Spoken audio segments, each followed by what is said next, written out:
70% of all women having abortions have some moral conflict, maternal conflict. It's against their values and preferences. For that 70% of the women, guilt, grief, depression, anxiety, shame were all much more common than relief.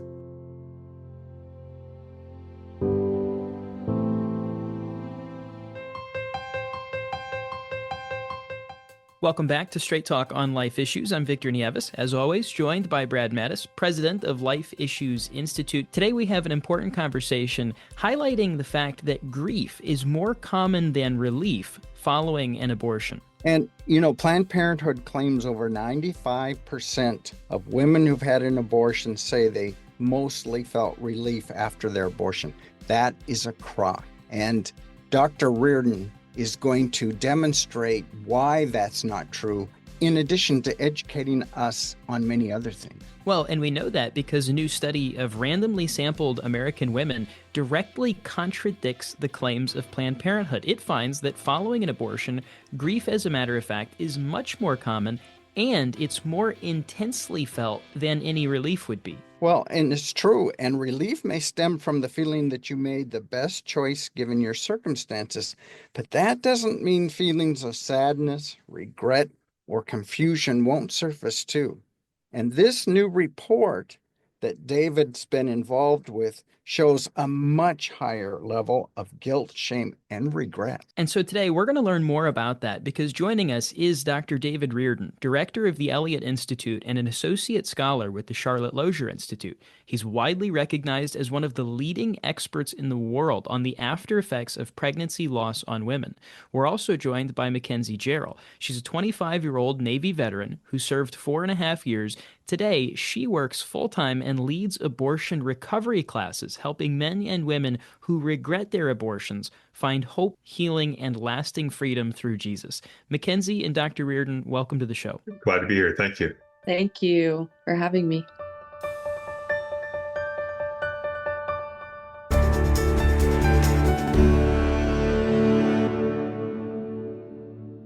Let's begin with you, Mekenzie. Briefly tell us your story. I was in the military. I joined the Navy when I was 18. And 6 months after I joined the Navy, I decided to get married. I hopped into a physically and emotionally abusive relationship. A year after being in that marriage, I ended up meeting a coworker. We ended up having feelings for each other. I ended up committing adultery with him and I got pregnant. The Navy has a strict no adultery policy and I wasn't sure what was going to happen. I wasn't sure if I would get dishonorably discharged or other than honorably discharged out of the Navy. So I was just terrified. So I decided to go ahead with my first abortion. I felt alone. I was terrified. I went to the abortion clinic and they set me up with the pill abortion. So I went and picked up the abortion pills from my local CVS. I went home and had my first abortion in my bathroom. And it was so traumatizing that I ended up becoming an alcoholic myself. And the Navy shortly after that sent me to a level 3 rehab program because my work was suffering so terribly. I couldn't function at all because of the grief and the shame, and I felt like I didn't have anybody to talk to about it. I remained in my marriage, and then the same thing ended up happening again, basically with the same man. I got pregnant. The whole Roe versus Wade thing was happening, so I was afraid of, what was I even going to be able to get the abortion? So there was a time limit on it. The same, like the fear, the anxiety, feeling alone. Same process, but this time when I went to the abortion clinic, I was intoxicated, so I hardly remember anything with that second abortion. I remember the pain, but as far as like the emotions and everything, it's really blurry. But after my second abortion, I ended up getting out of the Navy. They never found out about it, and I had lost everything. My ex-husband found out about everything. The baby's father ended up leaving me, and I moved back home, and I was traumatized. I was so broken. I had no hope, depressed, and I had a plan to kill myself on April 26th of 2023. And I cried out to Jesus for the first time, and he met me so profoundly. Yeah, it was like a radical Holy Spirit encounter. And I'd always heard about that happening. I grew up in the church. I never really had a relationship with Jesus. And honestly, I just thought that people were nuts when they would talk about the Holy Spirit, filling you. When that it knocked me on my butt and I felt so much peace, so much love, and I like heard a voice on the inside. I know it was God now saying like, I got this and I'm going to use your story basically. And then the timeline after that has just been amazing. I mean, he's got me plugged in with She Found His Grace. I went through the classes and the abortion recovery classes, and they taught me how to share my story. All of the shame that I was living in, I'm able to talk about it more, and I'm able to walk in God's forgiveness. Well, Mekenzie, you have an incredible testimony. Tell us more about how the abortion affected you, both mentally as well as spiritually. Mentally, my anxiety was all over the place. I was experiencing suicidal thoughts. I remember directly after my first abortion looking in the mirror, because the pill abortion, you're basically, it's a forced miscarriage into your toilet. And that whole process it was 6 hours long. The contractions, the pain was excruciating. But after it was all said and done, I just remember standing up and looking at myself in the mirror and like touching my stomach and just grieving the fact that my child wasn't there anymore. And I remember just not knowing who I was looking at in the mirror. So I think that just sent me spiraling even more. So that's when the suicidal thoughts started kicking in, and anxiety, depression. That's when I started numbing out with alcohol. Spiritually, I never really had a relationship with Jesus. So I'm not sure how it spiritually affected me. If anything, it made me pull even further away from him. My idea of God, it was the spirit of religion, pretty much. I had to follow all these rules and I had to earn my way to salvation. So it made me pull even further away from him because I never felt like I could be loved by him. And you found out you didn't have to earn your way, did you? I broke all 10 of the commandments. Look at that. I broke them all. And he loved me despite all of it. And on those days when Satan reminds you of your past, as he does all of us, just remind him of his future, and it doesn't look so good. Amen. Amen. I'm curious, did you, at any point after the first abortion, did you feel any relief at all? I did. After the first abortion, no. But after the second abortion, and I don't know if it had anything to do with the Roe versus Wade that was going on and just like the immense amount of pressure that was on me with that second abortion, I did feel relief directly after. Yes. How long did that last, that feeling of relief? Very short. It was very short. And then I was disassociating a lot from my emotions and my feelings. And then I started drinking because there was so much grief underneath there and so much shame. And yeah. Well, obviously, for the second abortion, you had already had the prior experience, but going in for that first time, what did you know about abortion before you entered into the facility? I knew that it was killing a child. I didn't understand what my child looked like as far as how far along I was. I think I was 8 weeks with the first one and then 10 weeks with the second one. So with the first one, I believed it was killing a baby, but the actual abortion doctor, or I don't even know if they're called doctors, he told me that it was just a clump of cells. And I fed into the lie that it was a clump of cells. Yeah. Dr. Rearden, you recently finished a study on abortion comparing grief versus relief. Tell us a little more about your findings. Yeah, so basically, one of the purposes of this study is a random national sample of women, and we asked them to rank the degree to which they experienced various emotions following their abortions. And it's commonly claimed by abortion advocates that relief is the most common reaction to abortion. And we did not find that was true for the majority of women. There was a subset of women, about 30%, who did state that relief was their most strongest reaction. But all those women freely chose their abortions and they were consistent with their own values and preferences. 70% of all women having abortions have some moral conflict, maternal conflict. It's against their values and preferences, but they feel they have no other choice. In fact, our study found that about 25% described their abortions as unwanted or even coerced. So anyway, for that 70% of women, guilt, grief, depression, anxiety, shame were all much more common than relief. It was only the 1/3 of women, less than 1/3, who claimed that relief was their most dominant emotion. Now, even some of them had very severe negative reactions.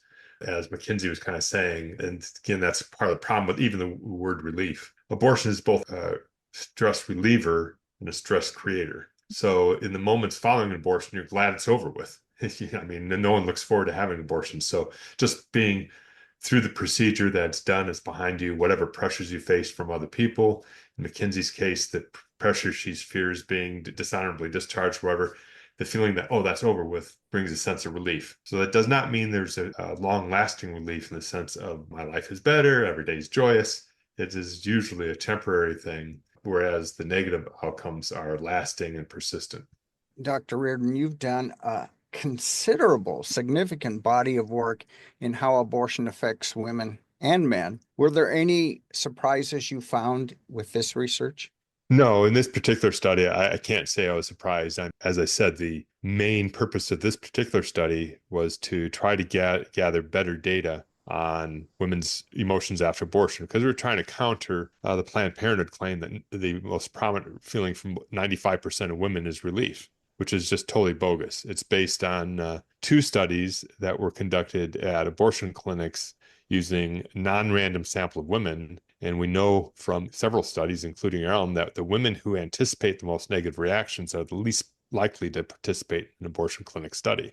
So if you're not feeling relief, you're not going to agree to answer questions about your abortion. You just don't want to have anything. The immediate reaction after abortion for most women is, I don't want to think about it. I'm going to try to push it back and go on with my life. And another common reaction is just deep, immediate grief and loss, especially if they've been pressured into unwanted abortion and they don't want to talk about it either. So the Turnaway study is a classic example of a study that only 30% of the women who they invited to participate, and it was a non-random invitation process already, only 30% even participated in one survey, and then 50% dropped out before the survey was over. Yet they pretend like that their findings can be generalized to the general population. And that's one of the studies where they said that 95% of women believed that they made the right decision. Even that question was bogus, because the way it was framed was, given your situation, did you make the best decision you could? And they translate that into relief, saying, well, 95%, because the women felt it was the best decision, that was relief, which isn't true. So there's all kinds of, the abortion advocates really twist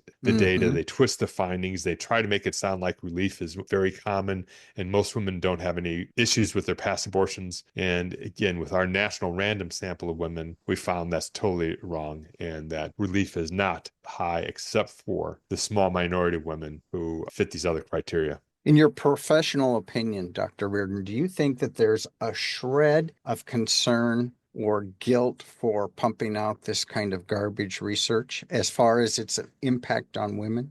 Well, I think it's important for people to understand that it's not just about women's rights, and it's not about just the welfare of women. A lot of people, the other side portrays that this is all about women's freedom to choose, and that the myth that every abortion is freely chosen and benefits women is what they want people to think. But it's not the truth. And when I say they, I'm talking about the people who are interested in abortion as population control and social engineering. The people who, they're really the ones who legalize abortion. We know Margaret Sanger came from a eugenicist background, and abortion was a tool to more from the fit and less from the unfit. And they targeted Black communities with birth control, and Planned Parenthood continues to target low-income people with abortion. We have foundations funding abortions for poor people because in part, they don't want poor people to have more children. That's right.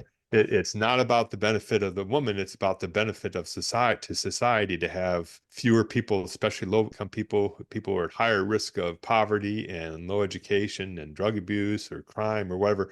I mean, there is a lot of prejudice against any young woman who's not in a great situation, educated, married with a white picket fence. If you don't have all those things, you shouldn't be having a baby in the minds of the social engineers. Ron Weddington, who was the husband of Sarah Weddington, and he was co-counsel in Roe v. Wade. It's very important. People realize he wrote a letter to President Clinton when he was coming into office, advocating the policy that Clinton actually took, which was to secure the rights for RE46, which is now mifepristone, the abortion pill, and give it to a nonprofit organization to shield it from lawsuits. And precisely in the letter, he describes we need cheap abortions to solve the problem of poverty in America and to make people on Medicare. The letter is blatantly about social engineering. We need cheap abortions to get rid of the poor. And people don't understand that's one reason women are being deceived at abortion clinics. It's one reason the abortion clinics are gladly complicit with coerced abortions. A young girl comes in and says, I don't want to have this abortion. My parents want me to. The abortion clinic gets on the sides of the parents and pushes the girl into that abortion instead of protecting her. So we have a real crisis in America of unwanted, unsafe abortions. Yeah, and to you, the listener, we're going to post on our website that letter. Dr. Rearden, it seems worth mentioning to me that trusting Planned Parenthood's claim that all of their customers are happy seems very similar to trusting the cigarette companies back when they used to tell people that cigarettes were safe and healthy. Yeah, I mean, it's pretty much the same thing. It is very advocacy driven. Research that's published by abortion advocates is all carefully designed and prepped, present only one side of the story. In fact, we mentioned the Turnaway study. Yeah, so that's a very famous study that they published a lot of data based on these women they interviewed at abortion clinics. And they interviewed women who had first trimester abortions and women who had abortions close to the gestational limit. And then they interviewed a women that they called in the Turnaway group, the women who did not have abortions because they were beyond the gestational limits of the abortion clinics. Anyway, so there's all kinds of publicity about this study, but very notably, they had findings showing regret, postpartum depression, other things, and these are kind of just small admissions in the papers, but the headlines are always shifted to make it sound like abortion's great, and they do not share their data. Contrary to APA rules for data sharing, and most journals require the data be available for other researchers to verify results, they don't allow their data to be used because they don't want anybody to publicize all the holes in their data. I mean, obviously, we know some of the holes because they do publish enough we can point to them, but they don't allow us any direct access to the data so that we can really show the huge gaps in their findings. So, Dr. Rearden, why do you believe it is that those who get abortions end up suffering more grief than relief? Because they report it. I mean, when you ask women, just like Mekenzie, I mean, she had temporary relief, but all kinds of grief, and it's long-lasting grief. In fact, our studies show that the women are more likely to have what's called prolonged grief disorder, okay, which is grief that persists more than a year after a loss. For women who've had abortions, this is what also called disenfranchised grief, because it's not a grief that we can normally talk about with, when a loved one, a husband or child dies, people know you're going through the grief process, you talk about it.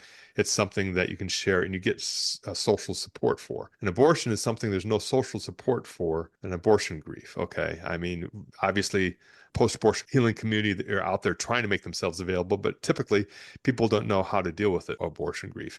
In fact, I also point out that normally a woman who's had an abortion, she is afraid to share her grief with somebody she perceives as pro-life because she's afraid of judgment. She's already judging herself. She doesn't need judgment from somebody who's going to be horrified that she had an abortion. So she's more likely to turn to somebody she sees as a pro-choice friend and say, well, I went through abortion and I've been feeling kind of blue about it. And that friend's going to try to say something helpful. It's not going to be helpful, but she's going to say, well, it wasn't really a baby yet, or you can have another baby someday, or you did the right thing. All these things that are intended to be comforting, but really say your grief is misplaced and you shouldn't be grieving. So actually getting support for your grief is hard for somebody who's had an abortion because nobody on either side is normally inclined to understand how to provide support. And again, that's why I think it's very important to educate the pro-life community on how we have to be very compassionate. We have to wear our compassion on our sleeve and let people know that even though we think abortion's bad for women and children, obviously, we understand the pressures women face. We understand the grief that follows. We're there to provide support, and we're not there to condemn. We're there to provide healing. And we need to overcome the stereotype in our culture that people who are pro-life are anti-women and judgmental and harsh and hateful people. We need to push against that stereotype, which is the way that the other side tries to keep their game running at the expense of women. Well, following up on what you just said, what are some of the ways that you'd like to see the pro-life movement achieve that? First off, always assume when the abortion topic comes up that anybody you're talking to may have had an abortion or certainly may have had loved ones involved in abortion. Because if you try to, pro-lifers go out and ask somebody to put a sign up in their yard, vote pro-life or whatever, you get a lot of pushback. Why? Because maybe somebody's had an abortion or they have a loved one and I don't want to make Susie think that we're condemning her with a pro-life sign up front, So always assume people have some experience with abortion. And what I suggest is that the water fountain or whatever at work, you can say, I heard somebody on the podcast today, and I never before understood how much pressure women face to have an abortion. And then secondly, I never understood how alienated they feel and how much pain and suffering and grief and how they get no support. And third, but there's good news is there's all these programs out there now for post-abortion healing. And I think that's really great. And I'm going to try to support those. And so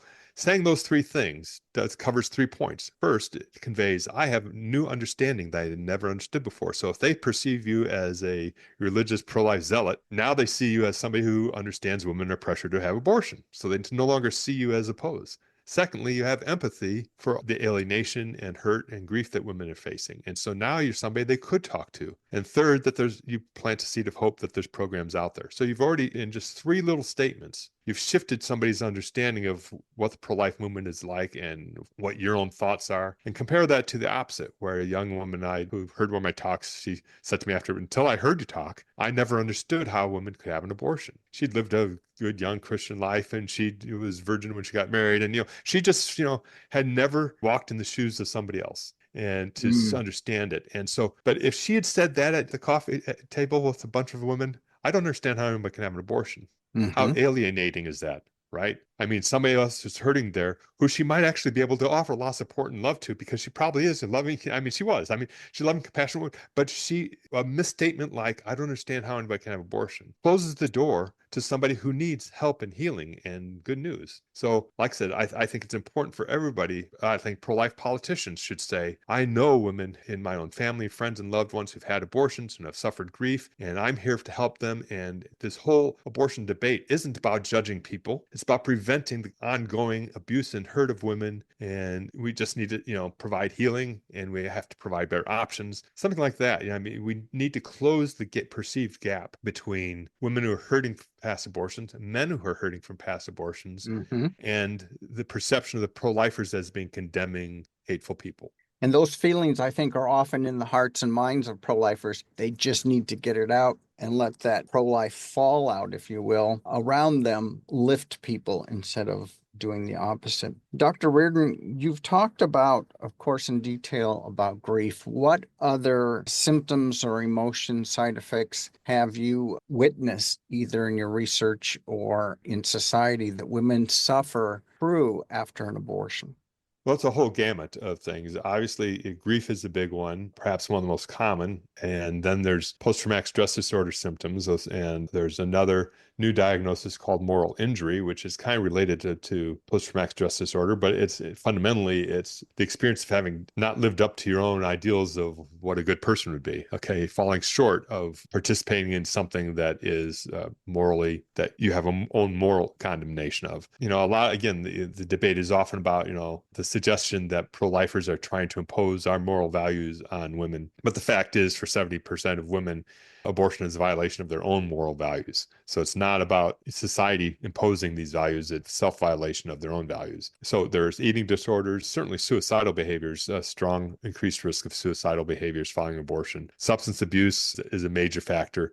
So, every person has their own flaw line, so to speak, in our personalities. And so abortion will find whatever that flaw line is, and it will manifest itself differently in different women. But there is a broad gamut of negative reactions. Yeah, I think that, as you mentioned, 70% of women who have an abortion, it conflicts with their moral feelings and beliefs. So I think that the term you talked about, moral injury, is something that needs to be common in our vernacular within the pro-life movement. One of my feelings is that all these negative outcomes, including, just what are your values? There's the American Psychological Association acknowledges that there's at least 15 risk factors that predict which women are going to have the most problems following an abortion. And normally in medicine, it's up to the doctor to screen for risk factors and to make a medical recommendation as to what medical treatment is going to be beneficial. For example, with LASIK surgery, the ophthalmologists look at your eyeball and they turn away about 20% of patients because they say they look at your eyeball, you're not going to get good results from LASIK. So they would refuse to do the procedure because you're not going to get good results. They never do that at abortion clinics. They don't screen for risk factors. They don't tell you,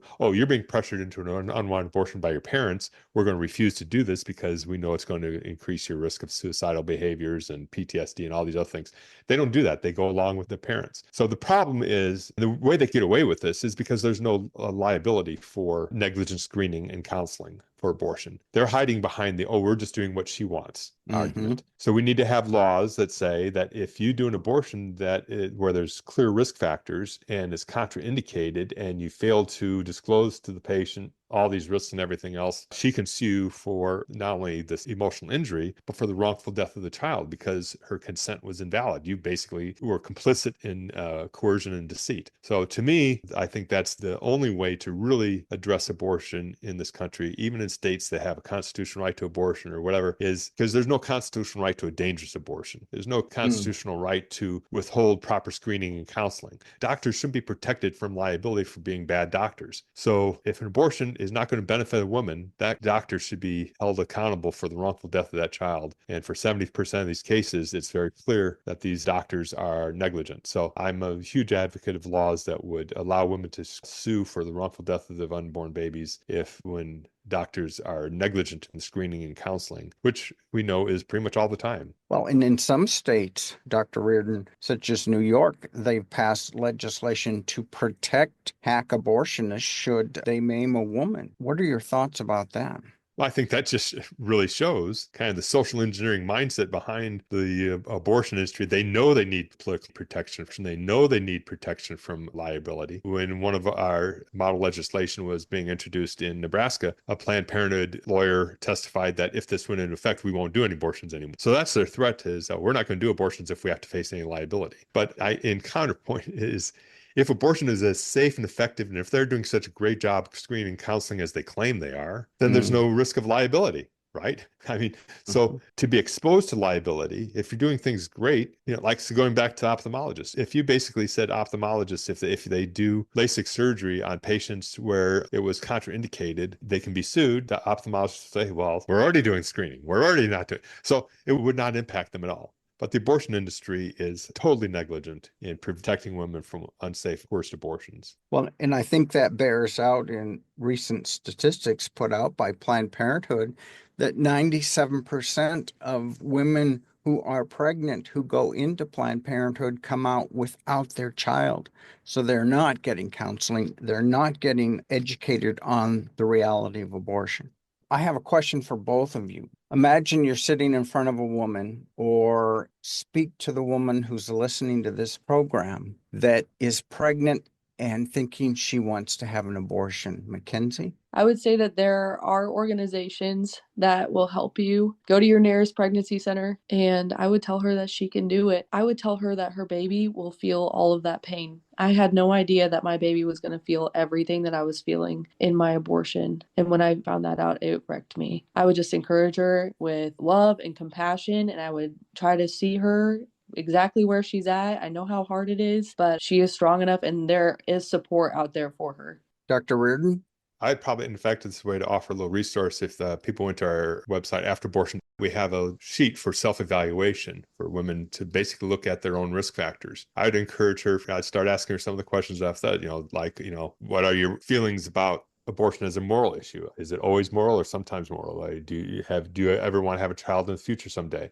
And help her to look through the list of risk factors and identify, oh gosh, I'm at risk because of all these things. They begin to see the distinction between the reality versus the lie that abortion is just going to turn back the clock and my life will go on the way it was. Because that's the big lie, is that it just turns back the clock. It's not like no longer be pregnant. You're going to be no longer pregnant because you're the mother of a child who's no longer living. And so everything's changed already. And that the fact that the idea that abortion is going to turn back the clock is, I think, the most dangerous lie. So I would encourage her to look through these risk factors and help her see that here's the reasons why I'm going to have regret, because regret's much more common after abortion than after giving birth to a child.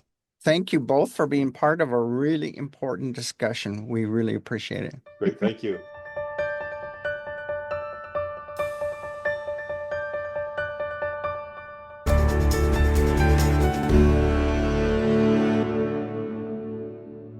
Well, Brad, hearing from our experts today, and Dr. Rearden with his vast experience, Mekenzie with her personal testimony, it just highlights so perfectly the fact that the abortion industry, they don't mind lying to women. They don't mind harming women. They don't mind killing their children as long as they can profit. I keep going back to those claimed studies that Planned Parenthood likes to point to.